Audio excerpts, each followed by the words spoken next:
Good morning.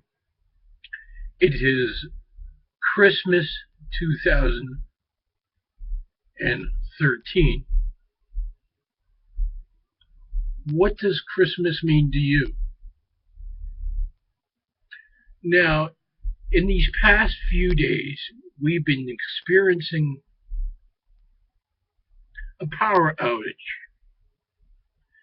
And in some respects, it's been devastating to some people, causing power outages, no heat in their homes, no hydro. Essentially, living like the pioneers did, with no electricity, no heating, just a fireplace and lanterns. And relying on other people in their towns and communities to help each other out. And this society today has done away with all that, which is a shame. And maybe, just maybe, these past few days, we've realized that it shouldn't be just during an ice storm that we help each other out in times of calamity, in times of suffering, if you will. It should be all the time.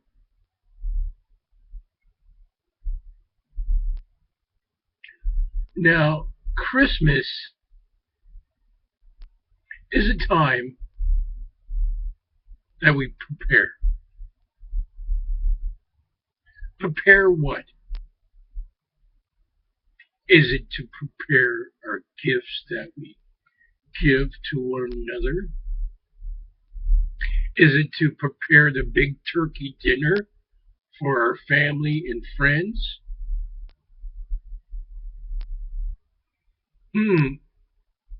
Is it to prepare our house for visitors that come by?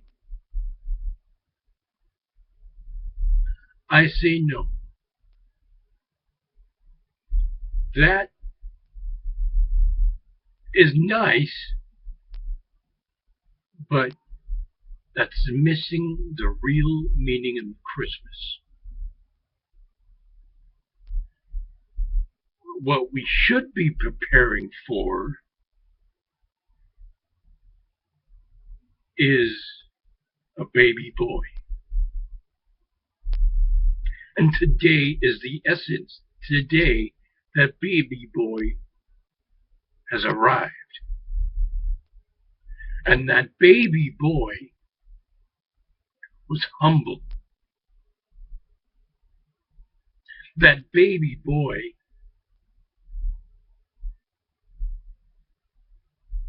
was not on a power trip. That baby boy was born in a barn, in a stable, in a bunch of hay. And quite frankly, probably this stable stunk, as most stables do. Gathered around with his mother and dad,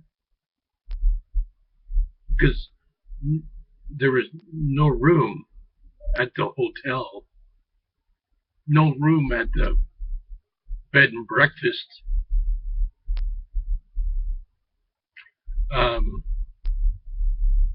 So they went into this stable. People had no idea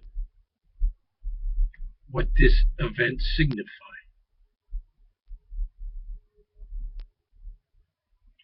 A humble man was to be born.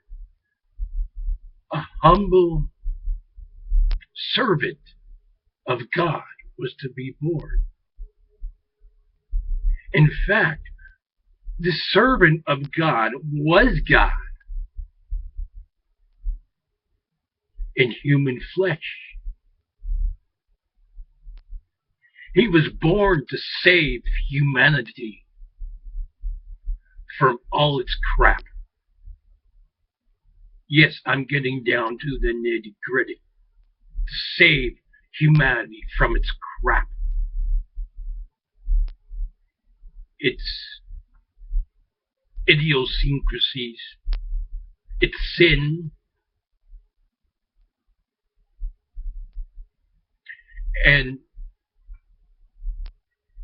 okay, for the best, far better the word, from ourselves.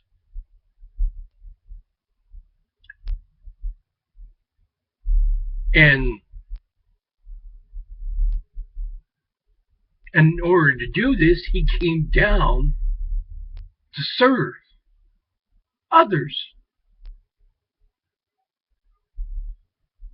And now, he could have saved us from an ominous point up in the clouds and made us good. Oh, but he didn't. He came down to earth to live among us, to save us. Now, you may have your own perceptions of God, and maybe you don't believe in a God. But God believes in you. He doesn't care about your beliefs. That's none of his business. The only business he has is loving you. That's right, loving you. He's loved you from the very beginning of time. He's loved you since you were born. He's loved you since you've done all this crap in your life. And more crap. But he loves you just the same. He's fully incapable of hatred. He's pure love. I mean, he must be. He died on the cross.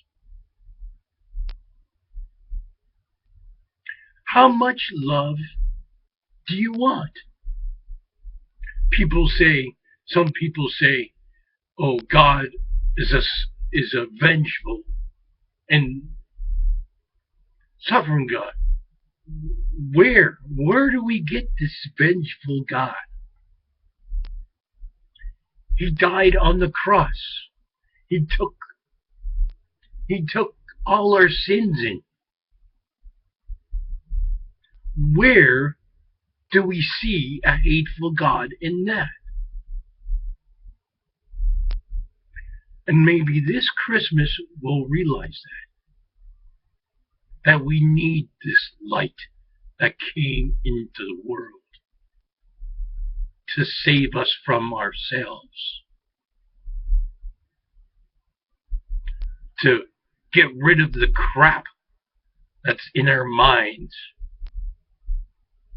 and all around us.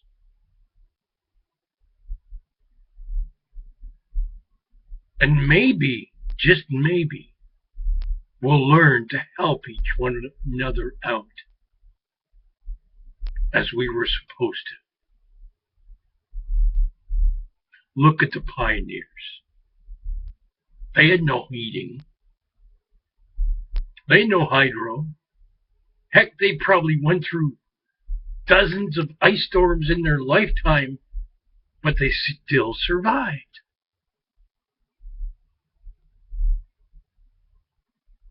Because they relied on each other, not just through ice storms and calamities. They relied on each other all the time. And they were happy.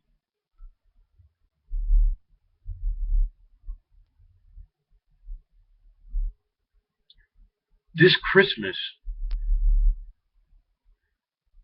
May we receive that Christ child into our hearts. May we receive that Christ child into our hearts so that light can shine out into the darkness for all to see.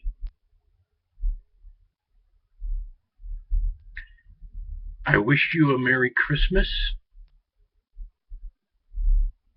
and may your light shine before men. Have a Merry Christmas and a blessed New Year. I'll be back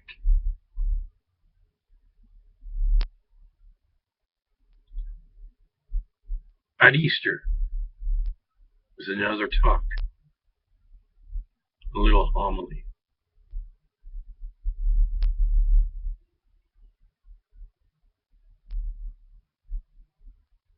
Bye for now, and God bless.